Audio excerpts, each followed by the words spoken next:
Porque los tiempos cambian, porque la información es vital, necesaria y siempre oportuna. En el Sistema Nacional de Televisión, Bruno Masi, ahora junto a 9 Reporter. Buscando el tratamiento objetivo de la noticia. 9 Reporter, el más completo informe analítico para un periodismo inteligente. Hay veces en que no son las vidas las que marcan una época, sino las muertes, las desapariciones de nombres, rostros y personas que se jugaron por un ideal, o aunque no lo hayan hecho, fueron gentes que cayeron por el precio de una meta mal entendida por otros. Esto sucedió con muchas personas durante el gobierno de Alfredo Stroessner. Miles de compatriotas que no marcharon al exilio poblaron las mazmorras y los lugares más increíbles por donde se escucharon sus gritos de auxilio y dolor pidiendo clemencia. Investigaciones, la técnica, la comisaría tercera y emboscada fueron apenas algunos de los sitios de padecimientos de muchos paraguayos. Unos cuantos todopoderosos se erigieron en dioses y jugaron con sus vidas. Algunos se salvaron y hoy nos contarán sus historias. Y aquellos que no consiguieron sobrevivir también narrarán sus experiencias a través de los archivos del horror recientemente encontrados. 9 Reporter.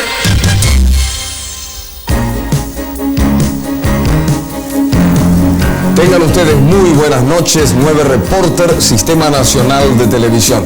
Este no es un programa que a nosotros nos hubiera gustado mostrar. Tampoco seguramente es un programa que a ustedes les hubiera gustado ver.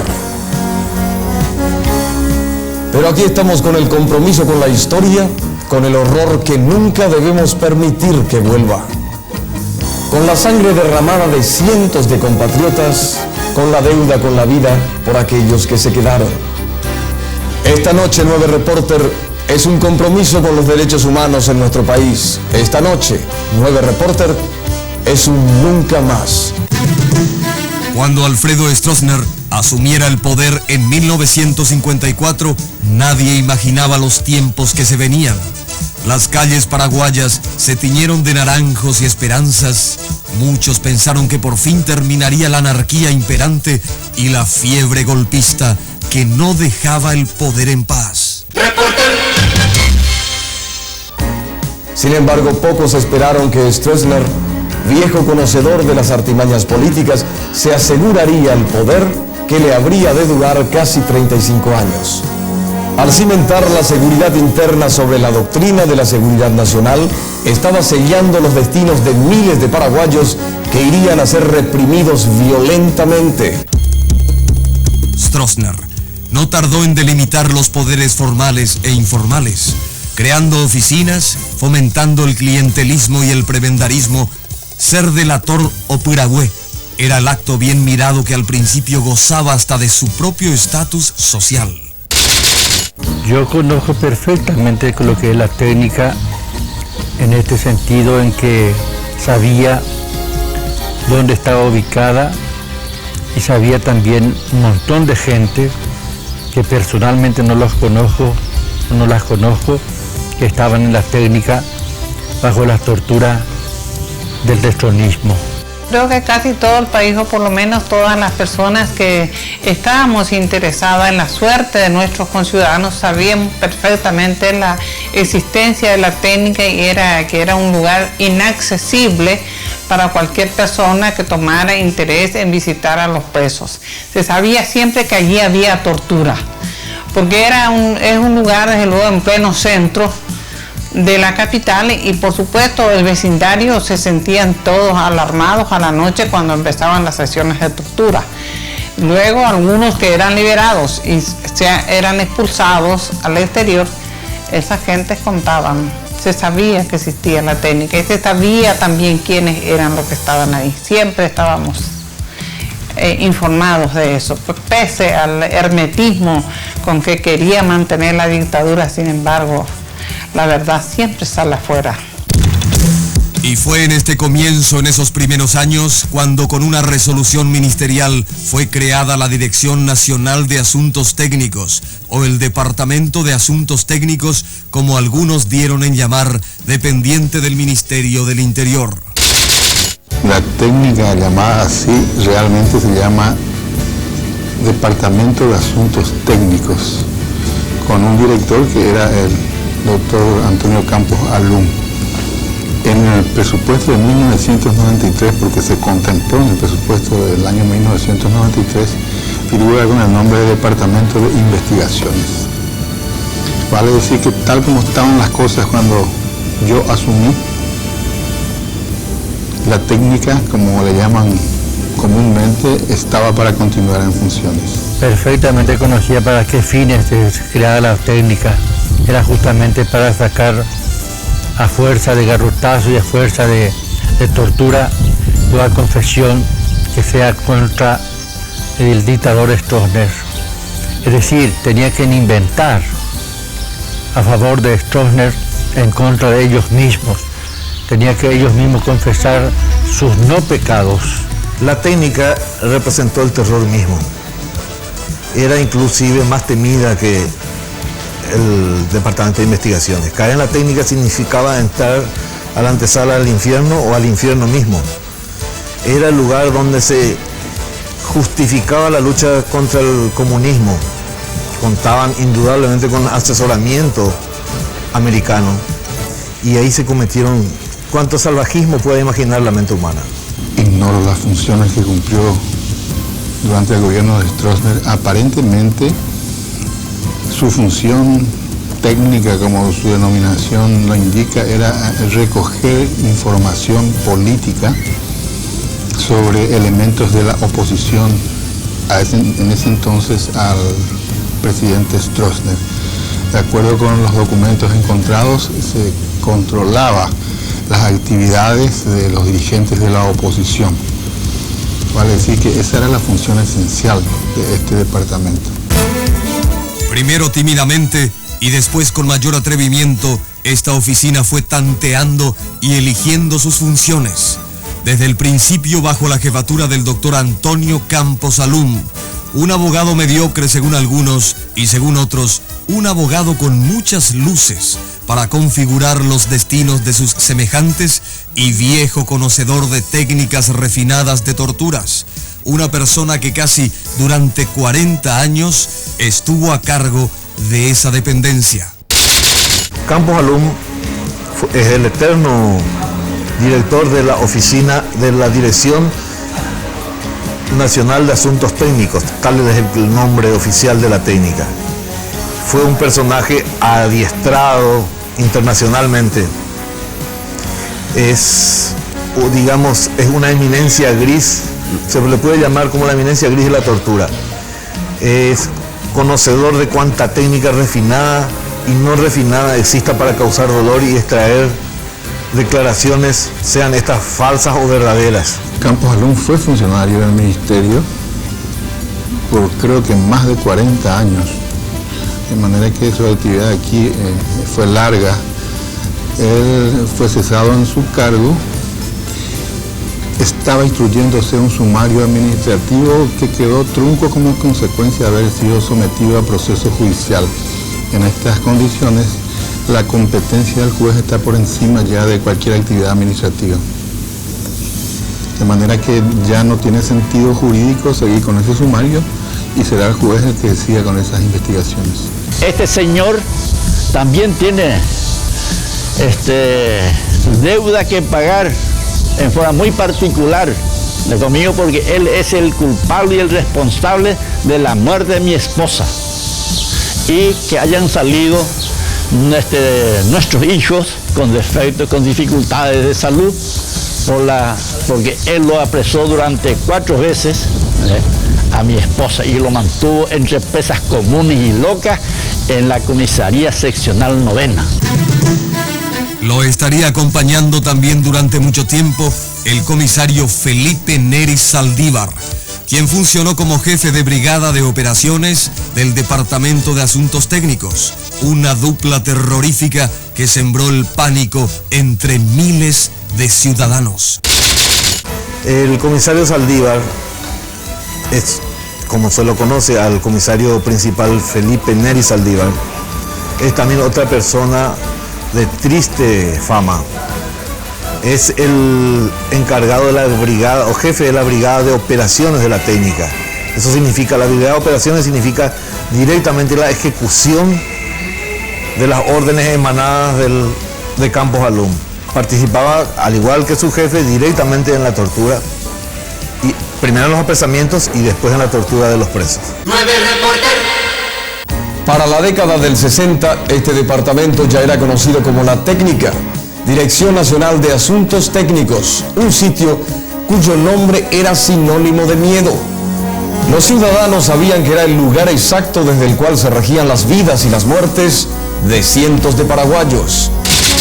Experiencia particular tengo también detrás de Corazón Medina, este muchacho que fue perseguido tantas veces y que hizo tantas veces huelga de hambre, y entonces en una época no se lo encontraba por ninguna parte. Yo recorría detrás de él, fui a la central, no lo encontraba, fui a la Guardia de Seguridad cuando eso no lo encontraba, fui a la tercera, no lo encontraba, porque mi vida prácticamente en aquella época era recorrer y visitar a todos los presos posibles.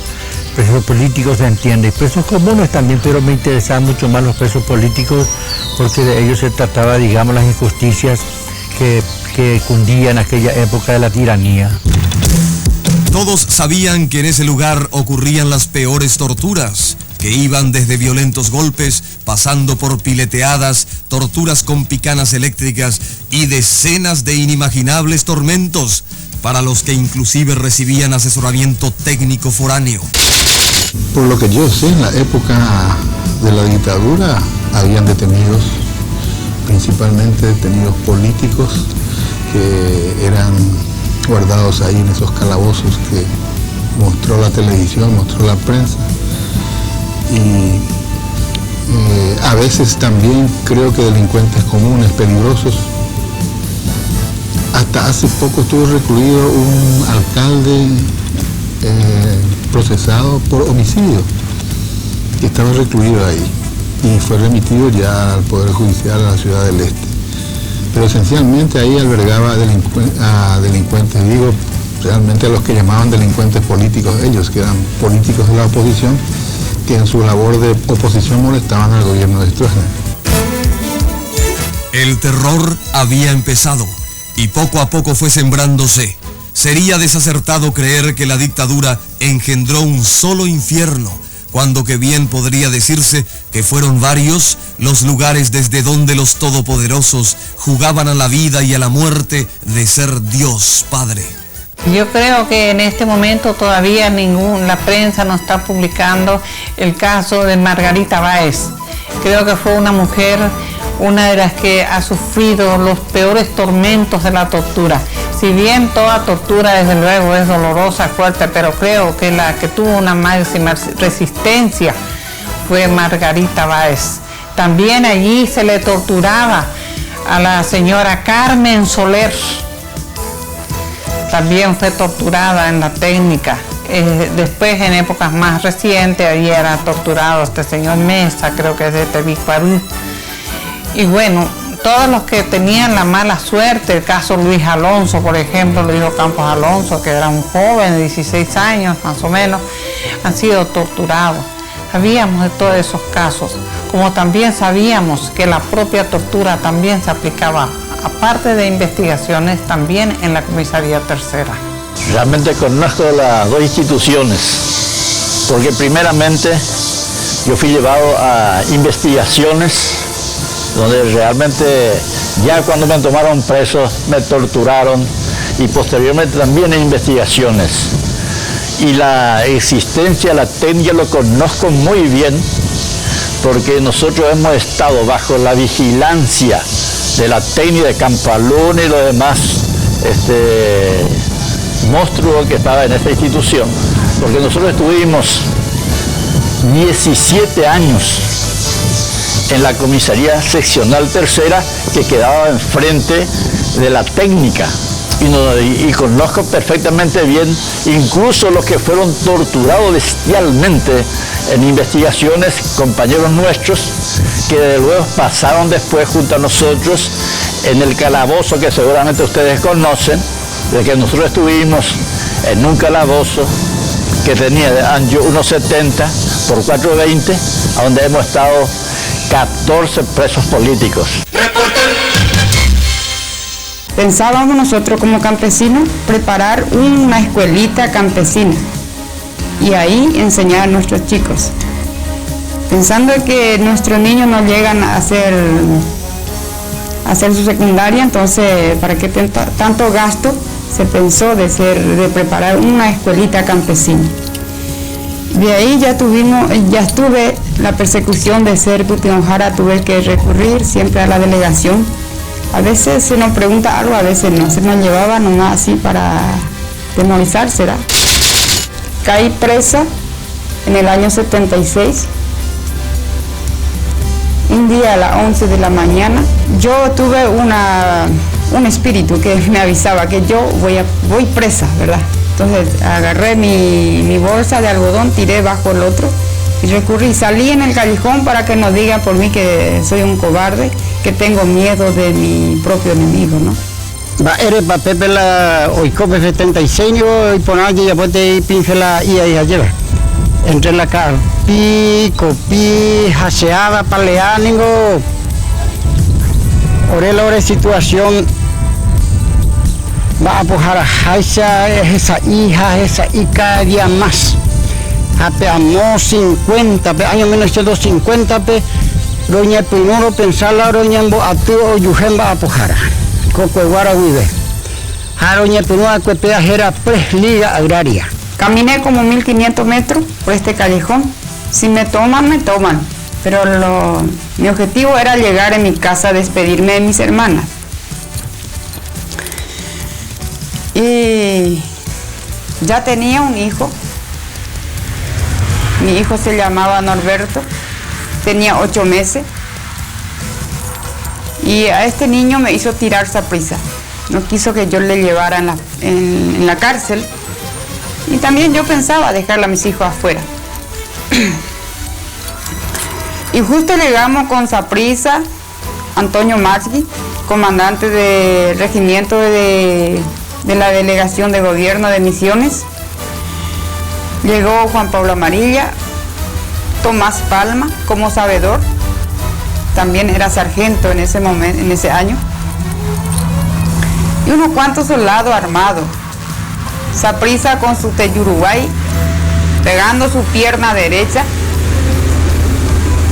retándole a mi hermana como cobarde porque ella no quería dejar a mis hijos porque era muy bebé.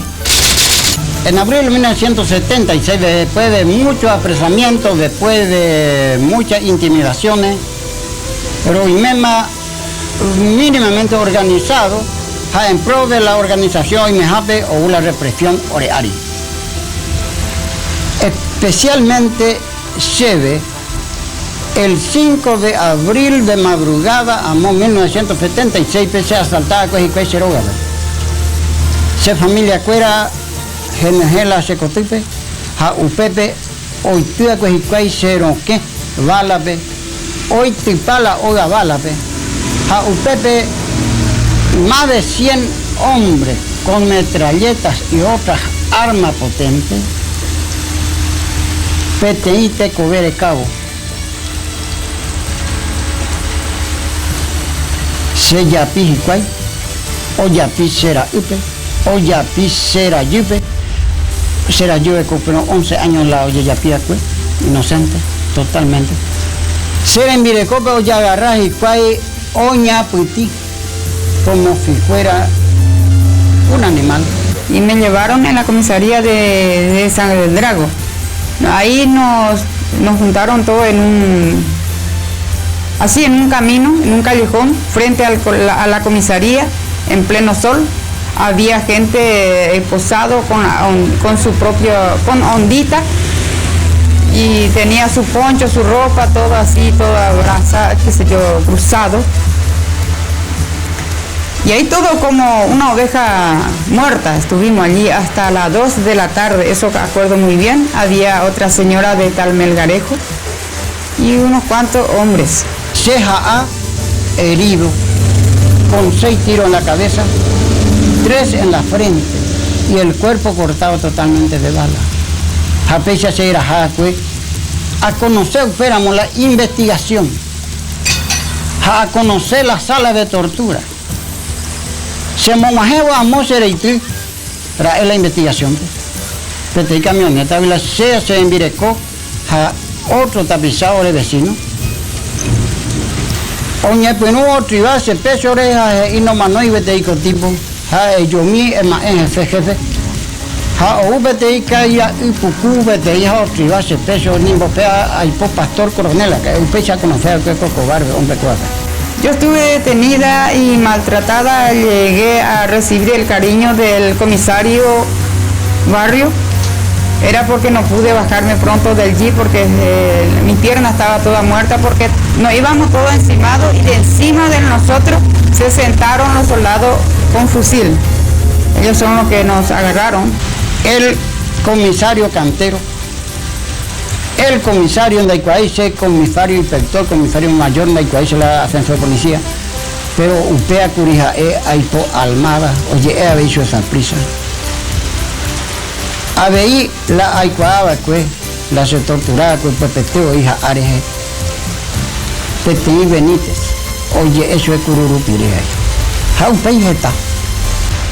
Pea percepción, y mene cuestión de minutos, se entre la vida y la muerte, ahí pero a Yuji se pupe, porque usted ya Yuhu, pete salón tu chape, usted en yaje, hoy yo llevaré y sure, hoy yo llevaré y tuare, hoy pete clamor y catuya ella en el término infernal. Al respecto de esto yo diría que estoy feliz, contenta de que se haya encontrado este documento. Para nosotros es un óptimo, es una gloria para mí. Porque de hoy en adelante seguiremos la lucha, pero ya con certeza, ¿verdad? Porque me siento que mi país va a reconocer la causa y por qué causa estuve presa y todos mis compañeros, ¿verdad? Todos los campesinos resolvimos esta guerrilla porque la injusticia ya es muy grave. Y ya tenemos hambre y pensando que vamos a morir. ¿Por qué no morimos con los brazos abiertos y menos con los brazos cruzados? Eso era el objetivo. Y hay que derrocarle al Stroessner porque era el más criminal y asesino que vive en este país. Ahí a mí vinieron con garrotes y cachiporras, alambres y me vieron con todo. Todo lo que habían ahí no se podía contar porque momento estoy lúcido y otro momento no. Se me pierde muchas cosas. Lo único que puedo decir, luego después de esto, no sé qué hora, ni cuánto tiempo duró esta tortura, me encontré en un baño. Me desperté en un baño con mucho frío, con un pantaloncito, con un anatómico. Con eso me desperté, no podía mover la cabeza, estaba todo hinchado. Mi brazo estaba encadenado. Mi pierna también estaba encadenada con un pesado hierro. Era el baño de los jefes frente a la jefatura de Pastor Coronel, frente a la oficina de Pastor Coronel, porque exactamente después reconocía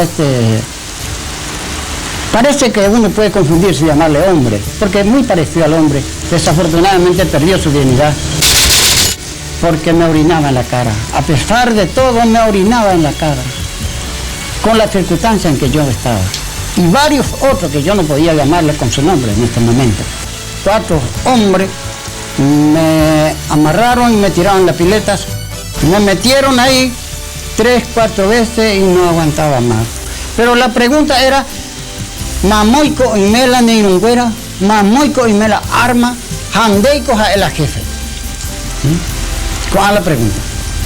Tengo se mondivi se le para y panda y cuál. Aparte que no se voluntad fui la ña en su escuela. A la vuelta de los mensajes retomaremos contacto con toda la época del terror que fuera develada recientemente en los archivos del horror.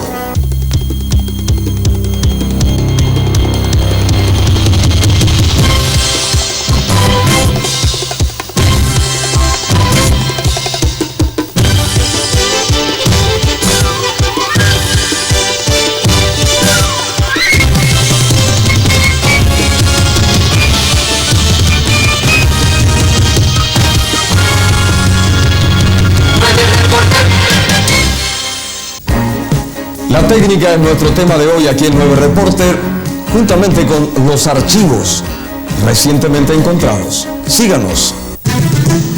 Investigaciones, el campo de concentración político de emboscada, la técnica, la comisaría tercera y la guardia de seguridad fueron seguramente los sitios más relevantes, pero no los únicos ni excluyentes. Pastor Coronel, junto a sus secuaces, otros policías, médicos e inclusive civiles que fungían de delatores, iban sembrando lo que hoy conocemos como el imperio del horror. Ahora, cosa me nació Virojuaco, Paraguay, el 15 de marzo de 1976. Nosotros alquilamos a Sequillo de Hola, ahora verás a Paitela, ahora cosa cuera mi, miro que de cosa huella de existencia nada de 600.000 guaraníes. Después yo tuve, a paso de a Sequillo, el 4 de abril de 1976, un día domingo, a las 4 de la tarde, policía rodeada de la hoguera.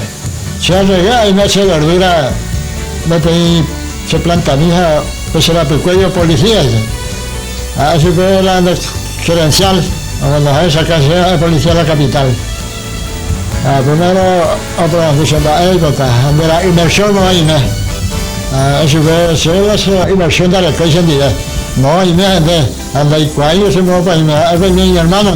Se ha librado Rolón de Silvero a San Ignacio Gua. Por 1976 los Japacue para volver su hermano era Japacue. Entonces después y domingo caro se mandó a papá Bojico y agarra. Usted manamore papá pero yo pues que invocar ese ocabe cocinando. A mamá me que domingo y cotuibe. A mamá hoy coja pues y cuera y sube a niña se cae vemos a mi para se salai. Que sube con mamá. Papá un buen botijo y mamá me llevaiti. Y sube aquí en mi vecina los yucatas y naco ape y sube. Entonces mamá okini mi sube acá. Upei ojo to para pete 22 y la papá cangita ube se pei como de mi pea core ya pijawana sube. A la pende ya pijawana core con mai kwa pe sube con mamá. Paco se animal con la ya viso o mondija ya pijamba ente sube con mamá. A bebé se a papá o cape lo ve a mamá en boca y la pete cada uno le pete invocado de peso. Ya se me mira coge ahí la otro ya a patucana ahí no que dejamos allí que tiene la cuestión la catina ya por medio pero se pues se yo coge de la invocar y pobre ahí se el cual de la inversión no va y mira eso de cuál es mi hermano de algo que mi hermana de se de cuál había sido era el 4 a las 3 de la madrugada va a asaltar y viene a Martín Roga. La policía, más de 50 policías. Y Martín, a Martín, en entregando arma de contra libertad. Y fue Martín siempre por cuál, cuartero estaba montajado, se le trabajador, de cosas de familia. Dice que como haya pues a la 4 horas de eso. No, pues a Martín entregando armas contra libertad. Yo no puedo haya BPM. A entregar PM en Bariré con toda tranquilidad porque cosas familias han de y mandí. Yo media hora de intervalo Martínez va a entregar. Ahora la media hora en el cumplido y Martín en el cumplido la media hora. El metro de 150 policías de la capital de Roga. Papá se mandó a papá por jamás y cuey se mamá a las hermanitas y Moreno y otro ropita pues los mamá me ya misiones porque puedo mandar doña de gente escuelas allá de cuál ya pues de varias patas porque vaya que ya pues papá ojo madre de wi hamba la hora la puta está ya pues me coi mitad mamá tú me cuay más bebé pues venir de que tú me que bomba pomo veo tú ni va papá tú o pues ya y la ventana o prenderse tratado o caer ahora hasta de tanto que hasta tiempo de vida contigo la gana cual vida ahí o todo ahí tela y me vimos a Pires, hacer la inmersión en 15 a 16 años. Después de tu el año entregado para la inmersión, o sea, y para la pecueña, que la ametralladora o ametrallaje que era y cierto de Yapiri, o cañizo y que era. Después ya tú, y la comisario bueno que se llama con Hospital Martínez fue la juega de los discotibles a ellos, pero la ola cae. Amo bocado ya, bocado porque la escuela ni gente y con alguien o voy a dejar la cosa o yo apago voy a dejar pues entonces los zapatos ni más luego que en cocina o de igual a la otra cuadra pues no venía gente varía porque acá y no pondría ahí de pero ahora me algo ahí antes no lo cabía porque la historia que me faltaba. Después ya se les envió le voy a dejar la investigación pues. Después se me cayó. Después ya a las 4 de la tarde ya bajemos ahí. Después yo de la mejor. Entonces se van a dejar hasta 4 días de investigación para declarar la informe de familia. A la investigación pues. A ojalá se vecino que todavía dicen DJ. En la investigación que pediré tu ojo ahí la cerola ya la alquilada que la cara ahí, ahora hay entre 5 que te hay que salir. Te comprendo un más la razón y el casino la pues mismo que cuando unos 17 años más ya voy a hoy no voy desaparecido me iban a decir que tenía una noticia oficial o de cosas. 3 meses estuvimos en emboscada y afuera, o sea que en Trinidad estuvimos 3 meses todavía en la dependencia acá de San Juan y Asunción, o sea en investigación tuvimos 1 mes, o sea en total 8 meses completos. La investigación te la tuya para la declaración obligatoria, porque te fijar en vaya, un comisario abajo, a la celda y a la pinta de corporativo, que amiga y pues por algo de países, por algo de llevar hace 5 veces gente deja de plantarse una ya tenía deja, la ley de que italiano me yo a veces, yo andaba y se me hace hernias, de coraje, ya yo se abre, ya yo pensaba, como pasa lo malo que se haga sino para continuar la supermarket. Apenas tú las envías al puado, apenas tú, oye, para hacer al vino que ahí más hace foro. 9 reporter. La técnica fue el lugar que pisaron mayor cantidad de personas y donde desaparecieron más seres humanos. Estimaciones aproximadas hablan de un número de casi 2.000 personas que han pasado por ese céntrico lugar ubicado frente a la comisaría tercera. Lo que a mí me cuesta, no, sinceramente no conocía ni mucho menos, estoy conocido así por decirlo, que funcionaba todavía después del golpe, ¿verdad? Hay que recalcar que la técnica, aunque muy poco conocida por la ciudadanía paraguaya, es el lugar de donde más presos desaparecieron. De la técnica desaparecieron cuantos acusados de comunismo pasaron por sus celdas. Y yo considero que es la principal proveedora de los NN que están enterrados en los cementerios de Irrazábal y de Helman. En nuestra vida de oficial subalterno solemos escuchar, ¿verdad? Pero hasta ahí nada más. Ya que nosotros en nuestra vida de oficial subalterno estábamos siempre por las comisarías, ya sea de la capital o del interior. Uno de los nombres que gritó por última vez en este lugar fue Derlis Villagra, un joven militante del Partido Comunista Paraguayo que fue detenido y conducido a investigaciones donde estuvo preso durante 13 años para luego ser apresado nuevamente en 1976, donde ya desapareció finalmente de las mazmorras de la técnica. Fue en este mismo sitio, en uno de los cajones del exdirector Campos Alum, donde se hallaron documentos que pertenecían a Derlis. Tantos desaparecidos hubieron en la técnica, pero podemos citar los casos que, digamos, son recientemente más conocidos. Tal es el caso de Derlis Villagra, afiliado al Partido Comunista, quien luego de estar 13 años recluido en las cárceles de la dictadura, del 59 al 72 fue puesto en libertad para nuevamente ser capturado en el 76 y desaparecer definitivamente. La prueba del paso de Derlis Villagra por la técnica lo dan los documentos personales que se encontraron en el cajón del lado superior derecho del director de la técnica de Campos Alum. Estaban la cédula de identidad, la libreta del servicio militar, la libreta de conscripción vial, fotos familiares, constancias policiales. Es indudable de que eso quedó ahí cuando Villagra fue detenido. De este sitio también desaparecieron el uruguayo Mario Perdomo, el capitán Américo Villagra y Antonio Maidana. Sus nombres han quedado escritos con sangre y las celdas de la técnica aún hoy guardan rastros de sus penosas estadías en ese lugar.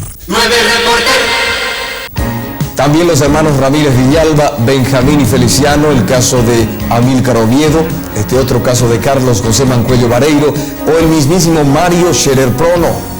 Son todos ellos desaparecidos de la otra oficina que sembró el terror en la época de Stroessner, el Departamento de Investigaciones. Pero como estos, hay otros cientos de casos. Algunos terminaron con la muerte, otros concluyeron con vida, pero cargados de profundas huellas que ya nunca más se irán. ¿De qué otros casos podemos hablar? Me viene en mente el caso de una familia de las Misiones. Una familia con 7 hijos, ¿verdad? En la cual en un momento dado, simplemente por haber estado en una reunión de las ligas agrarias, donde es probable que alguna gente de la OPM haya estado en esa reunión, pero ellos estaban en su reunión de ligas agrarias y por lo visto alguien dio los nombres de esas personas. Este señor fue tomado preso, su familia ni siquiera le fue comunicada, pero algunos vecinos le avisaron a su esposa y su esposa sabía que le iban a tomar, pero no podía esconderse porque tenía 7 hijos, inclusive algunos de meses, hasta que llegó el día en que vinieron a tomarla a ella. El marido no sabía nada que le habían tomado a la esposa, le llevaron a la esposa sola, creo que con un hijo de meses, y estuvieron en distintas partes. Los hijos se refugiaron en los vecinos, 6 hijos, los vecinos. Ellos se encontraron en emboscada, yo me acuerdo porque yo los conocí ahí. O sea que le trajeron a ella, le trajeron a él, después de 2 años, también fue en el 76, de 2 años lo trajeron a emboscada y ahí se reencuentran el marido y mujer, sin saber que se iban a encontrar, ni la policía sabían que era marido y mujer. Y creo que estuvieron 3 años presos y después fueron a su lugar, al lugar donde estaban. No existía casa, era un campo abierto, se habían arrasado con todo. Todo lo que tenían desapareció del mapa. El caso de Margarita Báez, que ha sido torturada en la técnica y luego traída al Departamento de Investigaciones. Ella me ha relatado todos los tormentos pasados por ella, que incluso le amenazaban con que le atarían a una tabla, le pondrían un hierro y que le tirarían en el río Paraguay si ella no declaraba lo que ellos querían. Un día en su camastro le echaron un nido de hormiga que invadió toda la celda y en fin, ella tiene un gran mérito de resistencia ante la tortura, no ha torcido su voluntad de sobrevivir.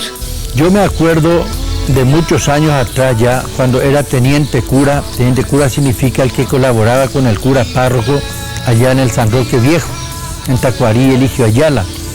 Era mi primera parroquia, encargado de atender la chacarita.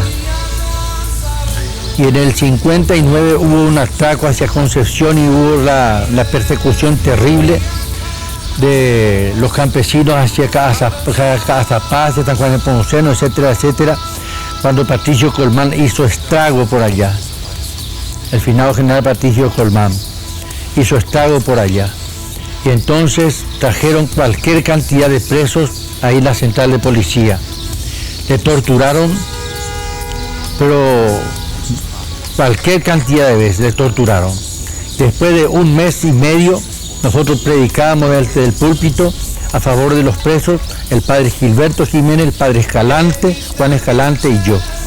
Todas las misas predicábamos a favor de los presos que estaban ahí torturados. Y luego entonces Duarte Vera les largó y les dijo Tapejota Pene Mongarú San Roque de país Escalante, a país Ferreira, a país Jiménez, Tapene Mongarú Pepe. Y fueron todos así, esqueletos humanos, iban allá junto a nosotros. Y entonces el padre Escalante, bastante inteligente, llamó al doctor Adorno, profesor Adorno, y trajimos fotógrafos y se fotografiaba todas las cicatrices de las espaldas, de las piernas, de la cara, y un sable o una bayoneta que le costaba acá a un pobre tipo con llaga en el cuerpo, en fin, cualquier cantidad de torturados fueron allá a la parroquia San Roque, y nosotros teníamos cuando eso Caritas Paraguaya. Para el estronismo el evangelio era peligroso, porque el evangelio de Cristo era justicia y acá no había justicia. El evangelio de Cristo era paz y aquí no había paz. El evangelio de Cristo se predicaba el bien, el amor, la misericordia, y acá no había paz, bien, misericordia, ni nada, no había en tiempo de Stroessner. Era persecución a troche y moche. Realmente me causó una profunda emoción, porque yo sabía que en estos documentos y en esos papeles estarían revelándose incluso el asesinato de queridos compañeros y camaradas que compartieron conmigo la prisión, que hemos compartido los dolores de la prisión, de los calabozos, y estaba convencido de que en estos papeles se darían los testimonios reales del terror aplicado y los crímenes cometidos en investigaciones, en las técnicas y en otras instituciones, no solo en esto. Yo creo que materiales de esta naturaleza estarán también ocultos en otros lugares, en otras instituciones. Y también encontraremos cementerio igual en toda la República. Sí supe después, cuando yo llegué al Ministerio del Interior acá como subsecretario después de la gesta del 2 y 3 de febrero, que en esta dependencia técnica existían detenidos políticos perseguidos por el régimen de Stroessner y cuyas actividades eran controladas permanentemente. En algunos casos eran sometidos a prisión aquí en la técnica, pero desaparecidos aquí no conozco. Si bien hay casos en que existieron muertos, uno de los casos más conocidos y que ocurrió dentro de la técnica es el caso del Partido Comunista Prochino, en que cayeron muchos presos que posteriormente fueron presentados en el Departamento de Investigaciones, pero los procedimientos se hicieron en la técnica. Recientes publicaciones nos muestran a Antonio González Arce, que en ese entonces era miembro de la directiva del Partido Comunista Paraguayo. Las fotos tomadas en los archivos policiales lo muestran salvajemente torturado, golpeado, moretones, escoriaciones en todo el cuerpo y un cartelito colgado al cuello. Es casi, digamos, una foto que lo tomaron como burla, pero lo guardaron dentro de su archivo, y para desgracia de estos torturadores cayó en poder de la justicia ya en este caso. La relación de la Iglesia y el Estado se sabía perfectamente bien que era un choque constante, principalmente que vino Monseñor Rolón como arzobispo de Asunción. Y mi andanza detrás, digamos, de la lucha contra la tiranía viene del 1960, cuando yo apenas era sacerdote en San Antonio, ya luchaba contra la tiranía. El operativo Cóndor o Pacto Cóndor fue también una dolorosa realidad, los entonces gobiernos fascistas de Sudamérica como Brasil, Argentina, Uruguay, Bolivia, Chile y Paraguay se unieron en un penoso intercambio, el de presos políticos que luego de las entregas correspondientes pasaban a engrosar las largas listas de desaparecidos. Y por la Operación Cóndor es que muchos paraguayos fueron secuestrados en la Argentina y posteriormente desaparecidos. Y yo no creo que nuestros compatriotas que estaban viviendo en la Argentina estuvieran en la Argentina en actividades subversivas, puesto que a todos, absolutamente a todos, se los tomó de sus lugares de trabajo o de sus domicilios. Yo tengo la nómina de 160 paraguayos desaparecidos en la Argentina, detenidos desaparecidos en la Argentina. Creo que muchos de ellos han sido secuestrados en la Argentina, incluso por policía paraguaya, que por el pacto de Operación Cóndor tenían acceso a la represión en la Argentina, secuestraban y los traían al Paraguay. Muchos de ellos, creo yo muy sinceramente, que han sido traídos al Paraguay y aquí desaparecidos. En vano se ha tratado de justificar la desaparición de centenares de personas. Con respecto a los desaparecidos en la técnica, algunos personeros del régimen anterior con total desparpajo llegaron a afirmar que estos se habrían fugado de la Dirección Nacional de Asuntos Técnicos. ¿Es esto posible?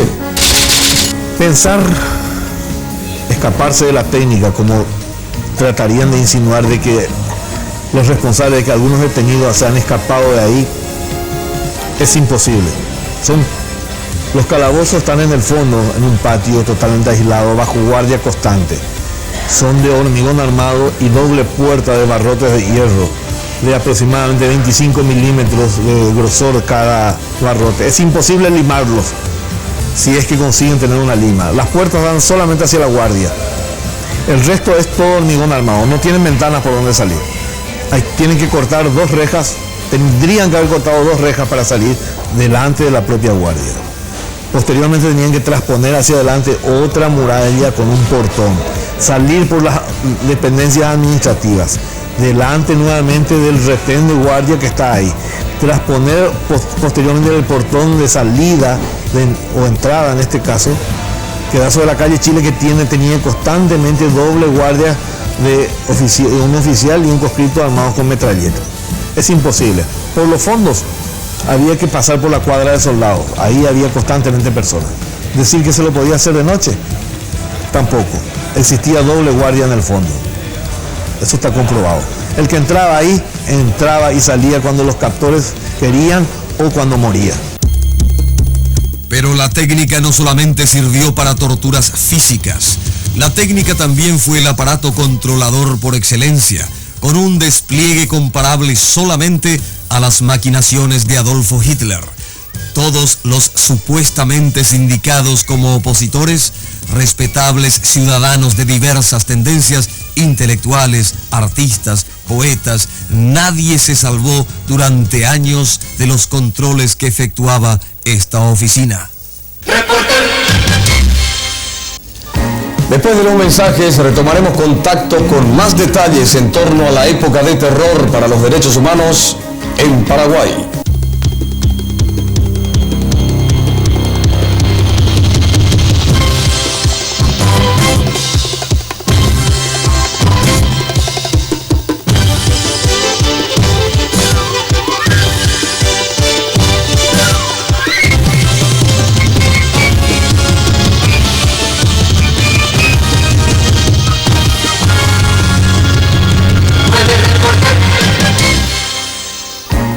En 1992 indudablemente fue un año pródigo en acontecimientos de toda índole para el Paraguay.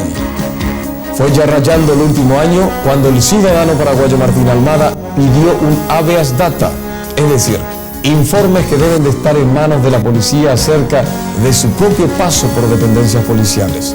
Pero ¿quién era Martín Almada? Conozcámoslo. Martín Almada era un docente que soñaba con la educación cooperativista en San Lorenzo. Tenía un instituto, el Juan Bautista Alberdi, donde enseñaba junto con su esposa y tenían en común un proyecto de mejoramiento a nivel comunitario. Sin embargo, la policía no vio tan simple este gesto y terminó acusando a Martín de subversivo, por lo que fue secuestrado del instituto frente a su misma esposa, Celestina. Fue el 26 de noviembre de 1974, bajo la dictadura de Stroessner, cuando llegaron un equipo policial que dirigía, una banda de policía, que dirigía Alberto Buenaventura Cantero, Báez Raimundi, varios oficiales, Curupiré y compañía, y irrumpieron en el edificio del Instituto Juan Bautista Alberdi de San Lorenzo, donde yo me desempeñaba como director propietario. Allí yo estaba con mi esposa, Celestina Pérez de Almada, con un sobrino, Lorenzo Lidio Jara, y una profesora. Y en ese momento me dicen que yo estaba detenido por orden superior, y de allí me cargan en una camioneta. Había 2 camionetas con la banda de policías y me llevan directamente a Asunción, en la oficina de Pastor Coronel. De ahí nomás me hacen pasar a la oficina de Pastor Coronel. Ahí está Pastor Coronel sentado, estaba Montanaro, el jefe de policía, el coronel Benito Juárez Serrano, jefe de inteligencia militar. Estaban muchas caras no nativas. Yo no podía distinguirlo porque me daba una luz en el ojo, pero sí lo que estaba más cerca, la persona más cercana eran estas personas. Y allí Pastor Coronel me pregunta mi vinculación acerca de los personajes que estaban intentando secuestrar a altas personalidades de la época para atentar contra la paz pública y la libertad de las personas. Desde su llegada a investigaciones, Martín Almada fue dolorosamente torturado y vejado durante días y días continuados. Mientras tanto, una voz continuaba llamando a su esposa y le hacía escuchar los penosos lamentos de Martín. Llegaron el colmo de hacerle acercar a la esposa de Almada las ropas ensangrentadas y pedazos de uñas metidos dentro. Todos mis gemidos, todos mis llantos, ellos había sido, yo lo supe después, que llamaba a mi esposa y le hacían escuchar mis llantos, mis alaridos. Mi esposa reconocía mi voz y mis gritos. Y le exigían a ella también que cante, que cuente. No están las armas, nuestras vinculaciones con la subversión. Nosotros no estamos implicados en nada. Ella inocente, yo inocente. Ella se sentía impotente. Las llamadas no solamente salían de la cama de tortura, sino que también había llamadas de San Lorenzo. Y yo fui detenido el 26 de noviembre y ella murió el 5 de diciembre a las 24 horas, a las 12 de la noche. Entonces, en 10 días, llamada sistemática, mañana, tarde y noche. Mañana, tarde y noche. En 10 días, ella un día recibe, el último día recibe mi ropa ensangrentada y prendas personales íntimas, y esas prendas tenían unas agujas muy largas, agujas de zapateros, porque normalmente en la época de Stroessner, Pastor Coronel arrancaba las uñas de los dedos, arrancaban las uñas de los pies, nos colgaban de la oreja a los prisioneros políticos, de la oreja, las 2 orejas, y colgaba arriba. Entonces descuartizaba a la gente de esta manera. Nosotros sabíamos en aquella época cómo era la tortura en la época de Stroessner. Y mi señora estaba convencida que a mí ya me habían arrancado las uñas. Doña Celestina de Almada no resistió y terminó muriendo a causa de las torturas psicológicas 10 días después del apresamiento de Martín.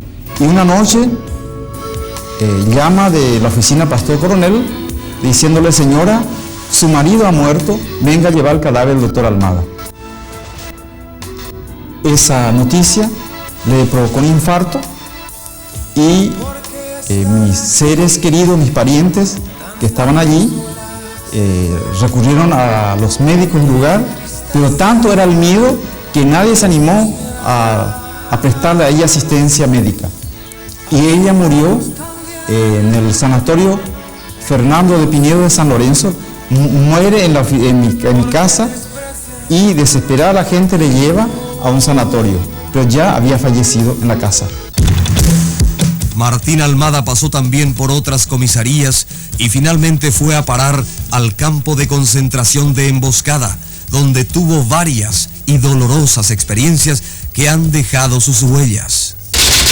En Emboscada estuvimos más o menos 400 personas, 400 prisioneros, 100 mujeres, alrededor de 20 criaturas, en condiciones infrahumanas, porque nosotros hacíamos nuestras necesidades en esos envases de leche nido Nestlé y al día siguiente tomamos en eso nuestro desayuno. Este mismo hombre, tiempo después, se marchó al exilio. Por muchísimos años se desempeñó como destacado funcionario de la UNESCO en Europa. Luego del golpe de febrero del 89 regresa a su patria, al Paraguay, ávido de justicia, sediento de encontrar testimonios claves que confirmaran que su infierno también ha sido compartido por otros cientos de ciudadanos paraguayos. Bajo el nuevo régimen, Martín Almada solicitó el año pasado el habeas data. Su curiosidad y su sed de justicia le decían que no podía dejar impávido tanto atropello a los derechos humanos. Todo esto tiene su inicio en una figura constitucional llamada habeas data, acción de habeas data, que significa tráiganme el dato. Martín Almada, confiando en la justicia, plantea la acción pertinente a los efectos de obtener los datos que se manejan en torno a él en dependencias policiales, especialmente en torno a su detención entre los años 74 y 77. El juzgado, por mi intermedio, provee los recursos procesales pertinentes, se requiere vista al fiscal general del Estado, quien contesta favorablemente, y es así que se remite un oficio a la policía requiriendo los datos con relación a Martín Almada. La policía contesta enviando el prontuario de Martín Almada y el jefe de investigaciones contesta diciendo que los archivos en torno a él y todo el archivo habría desaparecido durante los acontecimientos del 2 y 3 de febrero. Bueno, había un pedido de habeas data, ¿verdad?, que le pedía, por ejemplo, algunos documentos de ciertas personas que aquí en el archivo de este departamento no figuraba, no se encontraba, no obraba. Yo pedí habeas data porque, sinceramente, yo no sabía, no supe nunca oficialmente cuál fue el motivo o los motivos de mi detención, tortura y la muerte de mi esposa. Era mi tesis, era mi pertenencia política al Mopoco, era la villa del maestro, mi profesión de abogado. En fin, yo no sabía y yo quería saber exactamente qué decía mi prontuario. Manejábamos datos extraoficiales en dónde se encontrarían estos documentos y este archivo. Es así que Martín Almada me plantea que en un día determinado me iba a dar el dato de dónde se encontraban esos archivos. Una hora antes me diría: doctor, los archivos están en tal parte. Confío yo en él, confía él en mí. Me llama un 22 de diciembre por la mañana, me dice: doctor, hoy es el día que vamos a obtener los datos de en dónde se encontraban los archivos policíacos.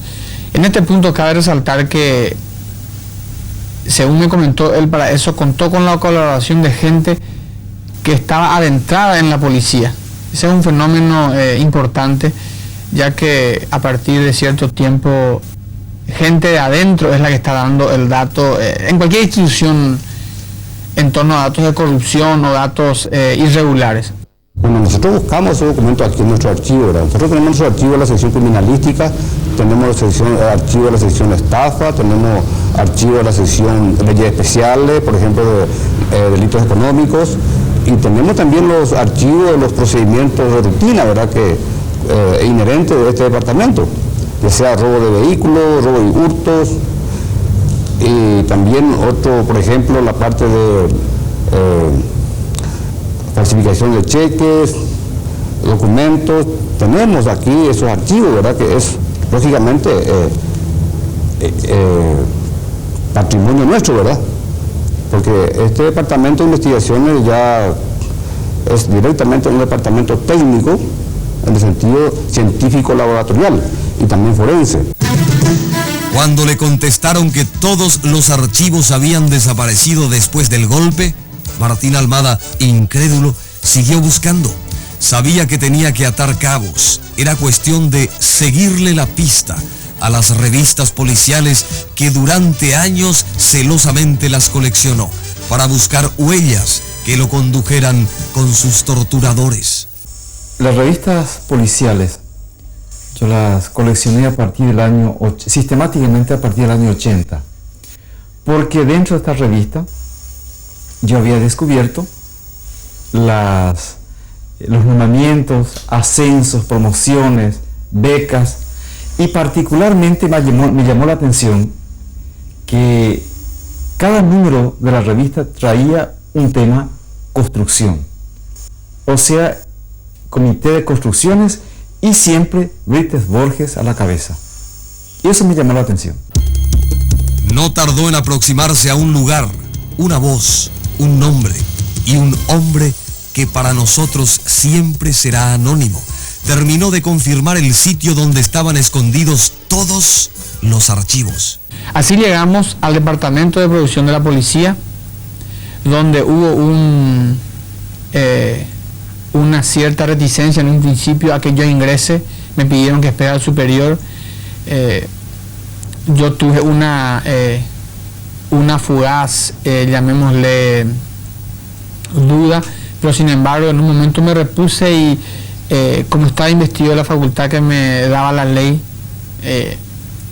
impuse mi autoridad de juez en ese momento. Es así que llegamos a un edificio que estaba ubicado dentro del departamento de producción de la policía. Llegamos al edificio, nos subimos, era un primer piso. La primera pieza estaba candadeada, llamativamente con un candado de tamaño irregular, un poco grande. Entonces, los datos que se manejaban era que en ese lugar estaban los documentos. Identificamos 5 lugares. Hasta que hemos llegado aquí, visitamos los lugares y un día yo recibí una llamada telefónica y a esa persona yo le di una entrevista y me confirmó justamente el lugar donde yo más sospechaba. Este señor, por lo que me di cuenta, había sido víctima también de la dictadura. Y yo no pregunto detalles. Yo recibo información y me limito a tomar nota. Fue así como el 22 de diciembre en horas de la mañana, Martín Almada, el juez Agustín Fernández y miembros de la prensa forzaron un candado de una de las oficinas del Departamento de Producción de la Policía y se encontraron con el mayor archivo del horror jamás imaginado.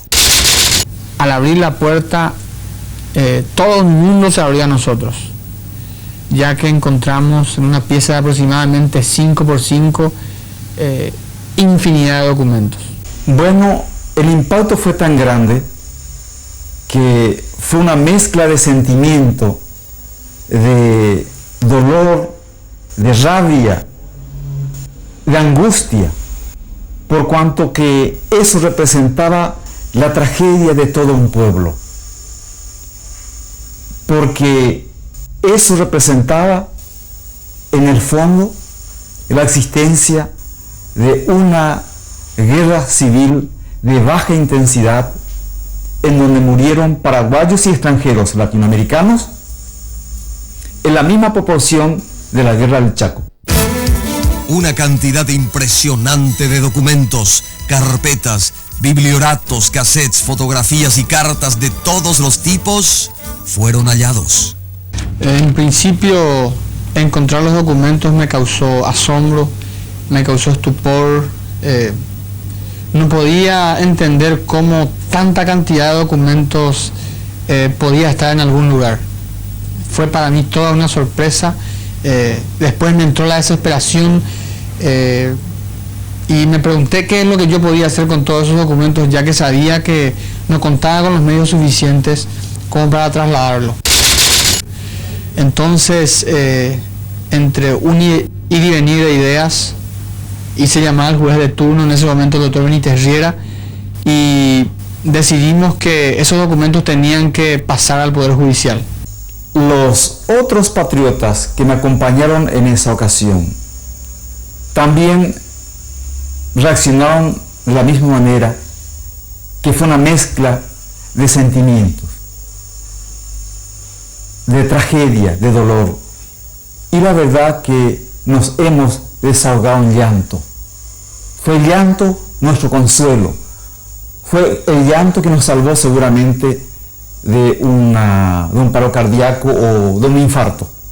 Pudimos rescatar biblioratos, fichas, expedientes, fotografías, cassette, en fin, un cúmulo impresionante, una montaña de documentos que habla de un pasado nuestro.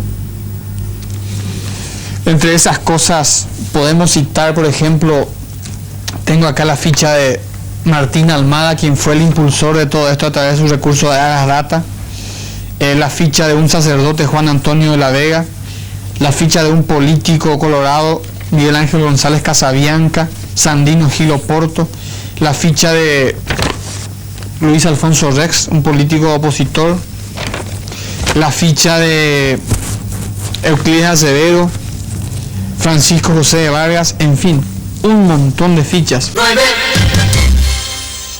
Sí, yo estoy en conocimiento, inclusive estuve en el lugar donde se había incautado los documentos, que eran del Departamento de Producciones. También tenemos librillos, delincuentes políticos, un librillo donde estaba por abecedario la lista de los delincuentes políticos que por lo visto iban ingresando a investigaciones.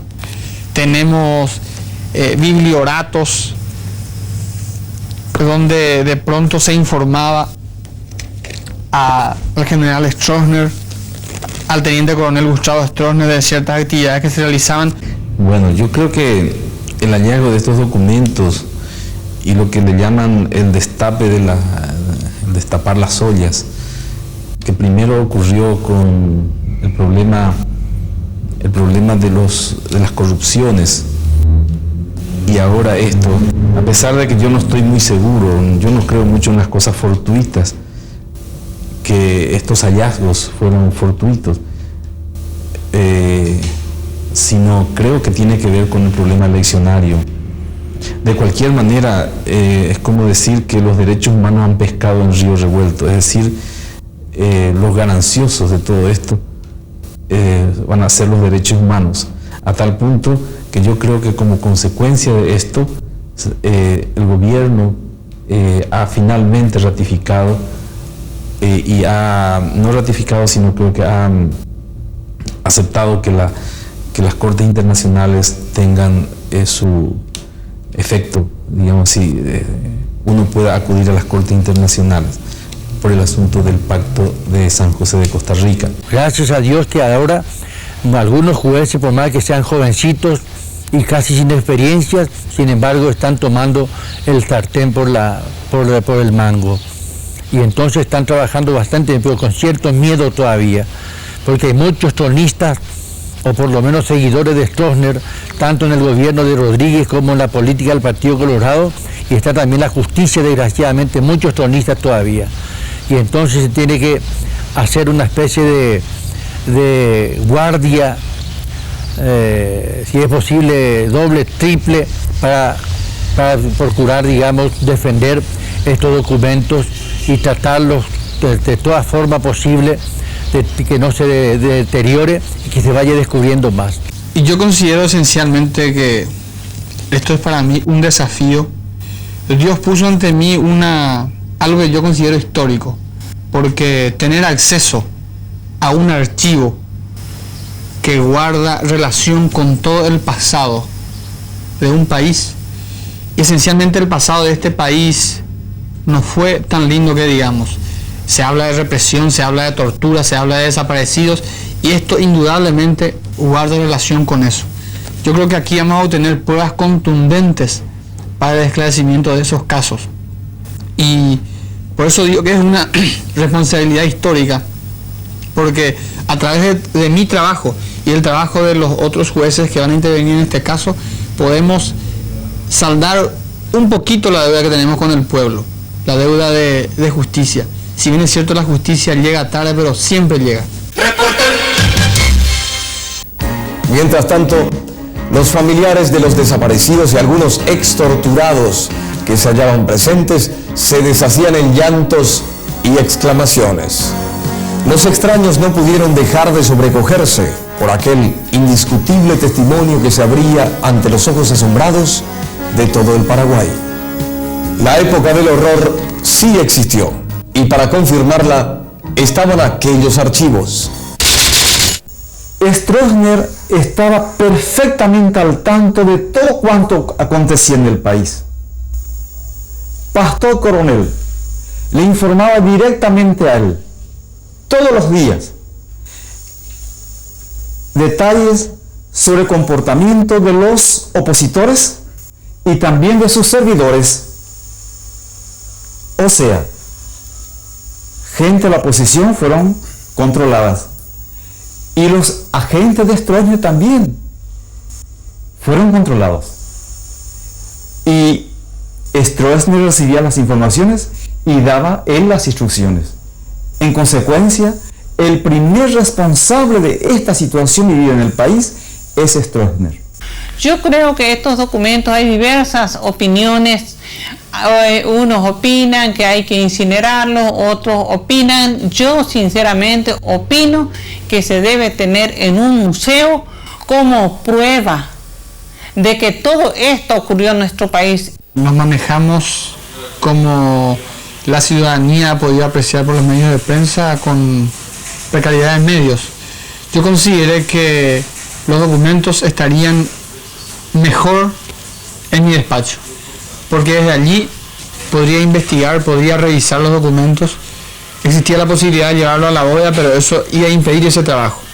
Por eso en un momento decidí traerlo a mi despacho, y esta es la antesala. Aquí estamos clasificando los documentos en precarios armarios que tuvimos que armar a toda prisa.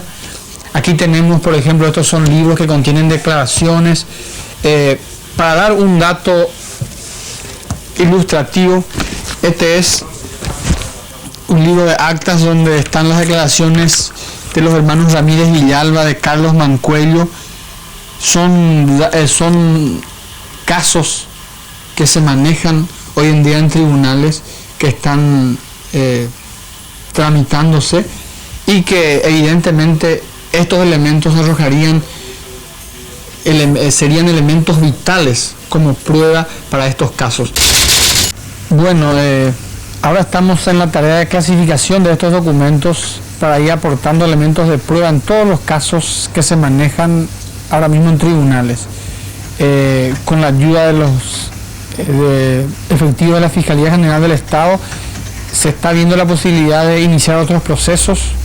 Se está clasificando esto serio y responsablemente, y hay un arduo trabajo por delante. Bueno, mi primera impresión es que son documentos valiosísimos, y creo que aparece en un momento bastante oportuno.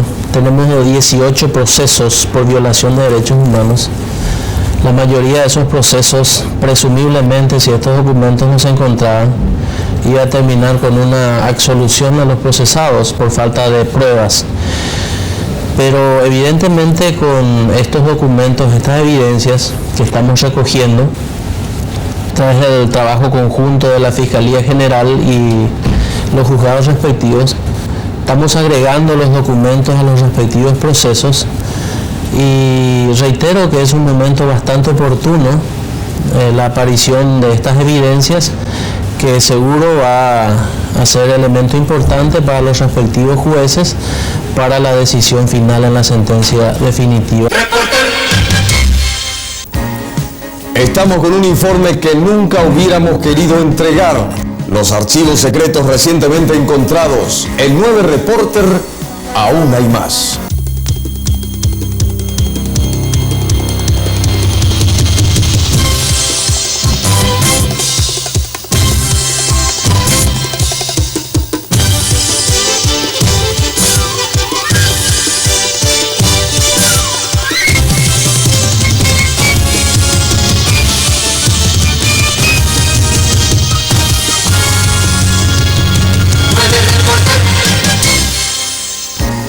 Hemos intentado por todos los medios conocer la versión del jefe de policía, pero este no accedió a atendernos.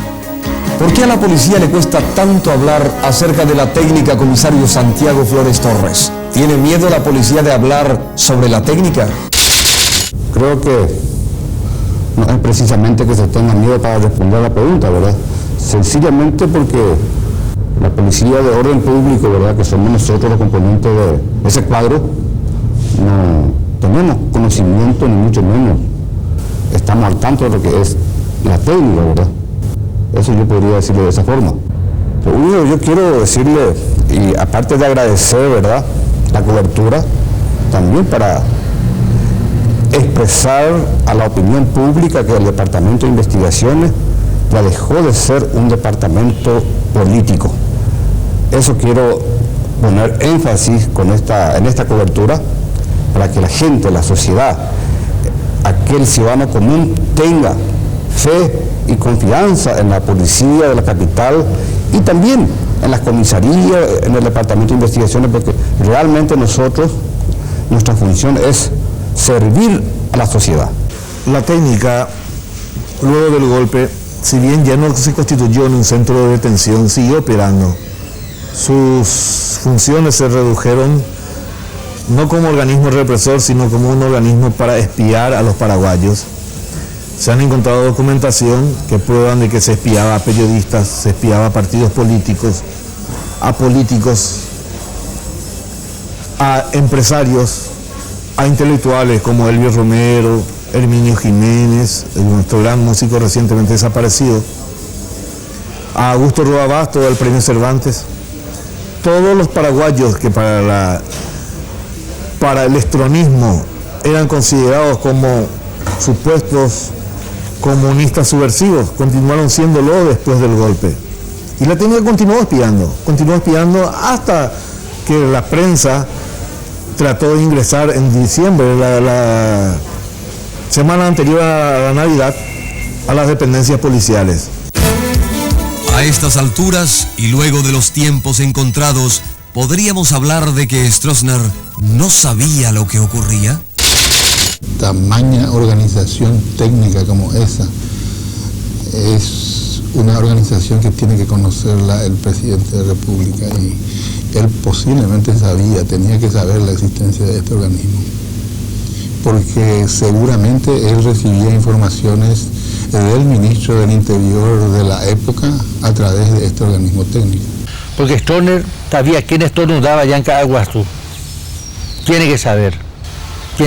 Ni un dedo, ni un ministro, ni un militar tenía que mover sin que sepa Stroessner. Por supuesto, eso es una pregunta casi ingenua, ¿verdad? Stroessner sabía todo eso y en algunos casos estuvo él presente, y lo que a mí me llamó la atención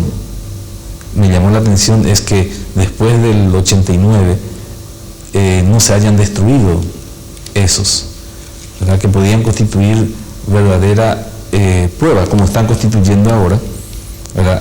Y sobre todo me llama la atención de que, a pesar de lo que dijo el jefe de policía, de que ellos se dedicaron a otras cosas, eso no es cierto, porque la técnica continuó exactamente, tal vez sin torturas, pero continuó sus investigaciones y sobre todo atropellando el derecho de las personas, ¿verdad? Entonces nos hace pensar que, digamos así, en una especie de, por si acaso haya un continuismo, ellos tenían todo. Es indudable que Alfredo Stroessner sabía todo lo que ocurría. Los informes elevados a Stroessner y cuyas copias fueron encontradas ahí, así lo testimonian.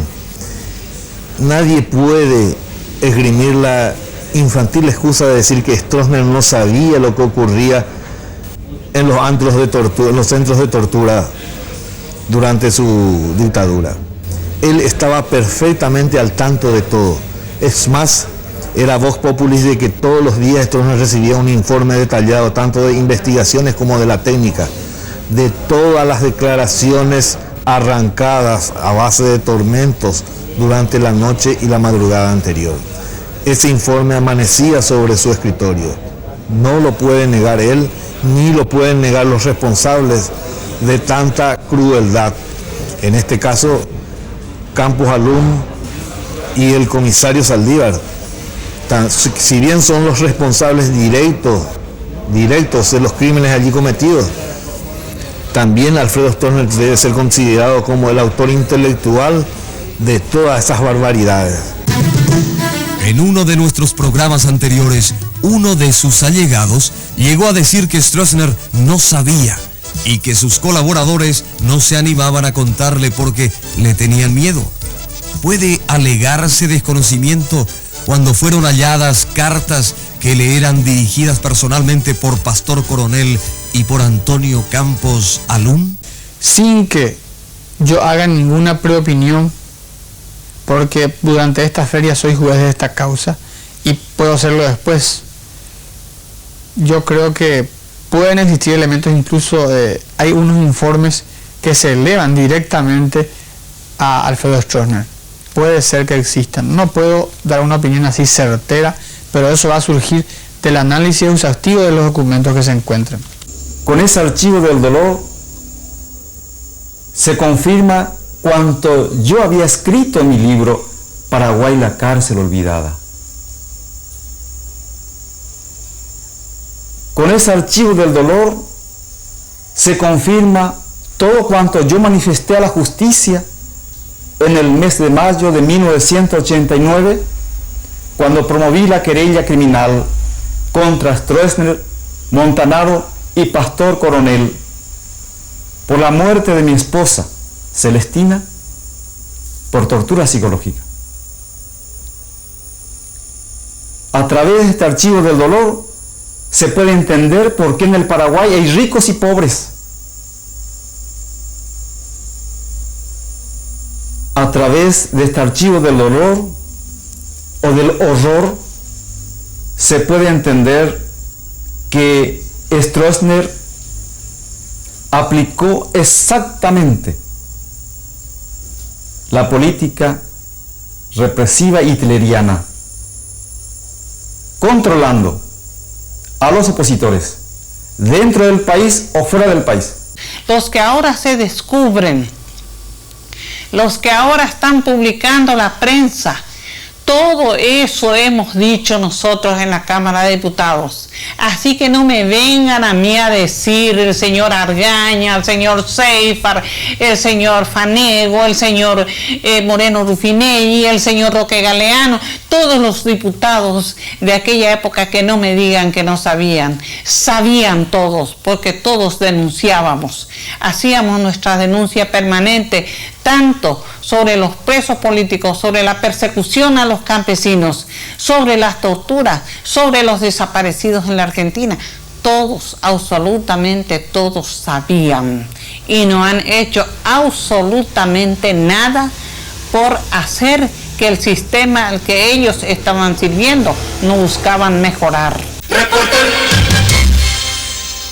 La ciudadanía todavía no se había repuesto del horror cuando fue testigo de que la técnica aún seguía funcionando. Es más, a una presión realizada por la prensa correspondió la clausura. no sin antes haberse hallado también elementos y documentos que fueron usados por la misma represión. Pero no solo se sacó documentos de este lugar, que lo tienen todos en los tribunales, sino posteriormente, y también con la colaboración de las gentes, y seguramente gente también de esta institución, informó de que más abajo, en otro lugar, también estaban documentos enterrados de investigaciones. Yo no soy un entendido en política, pero a mí me parece de que el gobierno cerró porque no tuvo otra alternativa, se vio obligado a cerrar por la presión que ejerció la prensa y ya constituía un verdadero escándalo a nivel internacional. O sea, lo mismo, ¿por qué? Me preguntarías por qué tardó tanto en el asunto del pacto y porque se ve obligado, es una salida de emergencia, ¿verdad? Ahora, justamente, yo creo que se continuaban, digamos así, utilizando o investigando, ¿no es cierto? El sistema de espionaje continuaba, ¿verdad? Yo no sé si tiene que ver los polifantasmas con esto. Por ahí alguien dijo que probablemente los polifantasmas eran los famosos Purahue. Eso yo no lo sé, pero todo es posible. El Ministerio del Interior había clausurado la técnica. En la técnica habían documentos, pero esos documentos por A o B motivos no pudieron traerse en ocasión de la clausura. A mí me toca actuar en este caso durante la feria judicial. Entonces consideré que antes que el Ministerio envíe esos documentos, constituirme personalmente yo mismo en compañía del fiscal del crimen y en compañía de diputados a esa dependencia. De esa manera fuimos a ese lugar, constatamos qué es lo que había, hicimos un inventario completo y el resultado está a la vista. Unos fardos de documentos, libros, textos, informes, una serie de elementos de juicio que indudablemente van a ser importantes para dilucidar muchos casos. En la técnica también fueron encontradas documentaciones, aunque en menor cantidad de las halladas en el departamento de producción de la policía en Lambaré. El porcentaje, aunque pequeño, aproximadamente del 15 al 20% de los documentos hallados en Lambaré, también tienen esa importancia cualitativa. ¿Cuál es la real importancia de todos estos documentos? En realidad que yo no conocía la técnica y ya no fue para mí mayor sorpresa después del descubrimiento del archivo de investigaciones, porque eso fue monumental y comparando podemos decir que esto sería el 15 al 20% aproximadamente de la cantidad de documentos que se encontró en investigaciones. Y como no he podido todavía hacer un análisis así breve, mesurado de esto, no puedo decir qué es lo que hay, pero evidentemente esto guarda estrecha relación con un pasado que la ciudadanía, que el pueblo paraguayo no quiere que vuelva. Los documentos prueban todo. Prueban el paso de los NN, los desaparecidos, por las celdas por los calabozos que presenciaron el paso de por lo menos 2.000 ciudadanos que tuvieron la desgracia de caer allí. Las listas encontradas, las listas de presos prueban la inmensa cantidad de detenidos que pasaron por ese sitio, por ese antro del terror. Y el hecho de que existan, que los nombres de quienes han desaparecido figuren como detenidos de ese sitio, prueba que de ahí pasaron para ser cobardemente asesinados y cruelmente también luego de torturas inimaginables por sus captores. Con esto definitivamente decimos no al pasado, no a la vuelta al terror, no a la vuelta al terrorismo de Estado, sí a la democracia, sí a la libertad y a la igualdad de oportunidades para todos. Es un duro golpe a la impunidad, porque la impunidad es uno de los elementos necesarios para el problema de la tortura, que a su vez es un instrumento de, digamos así, de todo gobierno de terror, como fue el de Stroessner. ¿verdad? La impunidad era la base, la base donde se asentaba para poder ejercer esta época de terror que duró más de 35 años y que constituyó todo un problema no solamente a las personas, un daño a las personas, sino también a la misma sociedad y se puede decir a la misma cultura. También tenemos carpetas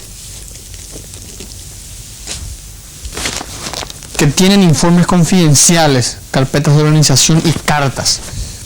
Cabe mencionar algunas cartas que se remitían de puño y letra por los familiares de los detenidos, señor ministro del Interior, cuando eso era Gael Ifrán, donde piden clemencia por los detenidos. Hay cualquier cantidad de cartas incluso dirigidas a Alfredo Stroessner, donde los familiares, las esposas, en nombre de sus hijos, piden clemencia para estos detenidos.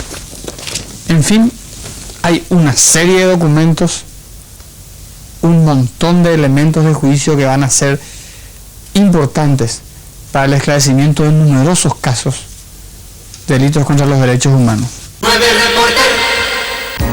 Una pregunta que trasladamos al doctor Estigarribia Liceche fue la siguiente. Usted ya había estado como subsecretario del Ministerio del Interior. La técnica dependía administrativamente de dicho ministerio. ¿Por qué entonces dejaron que ésta siga funcionando? Sí, no, yo no desconocía la existencia de la técnica. Lo que digo es que esa técnica no funcionaba en su tarea específica, que aparentemente fue una tarea abundante en la época del dictador Stroessner. En democracia, lógicamente, al dejar de perseguirse a dirigentes políticos con las amplias libertades de expresión, de reunión, de asociación consagradas por este gobierno democrático, este organismo dejó de cumplir función alguna.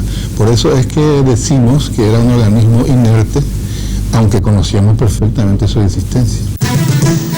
No obstante tantos atropellos y feroces casos de represión que hoy se están conociendo, el pueblo encuentra que hay poca voluntad de terminar con los errores del pasado.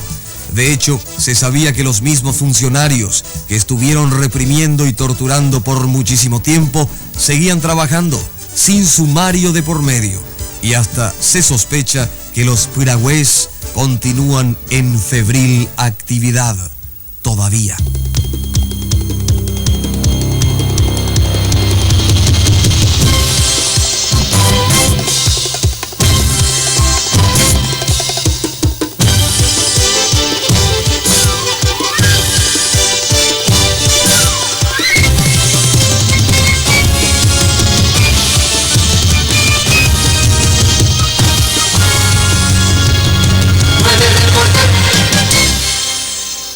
Son muchos los que esperan justicia.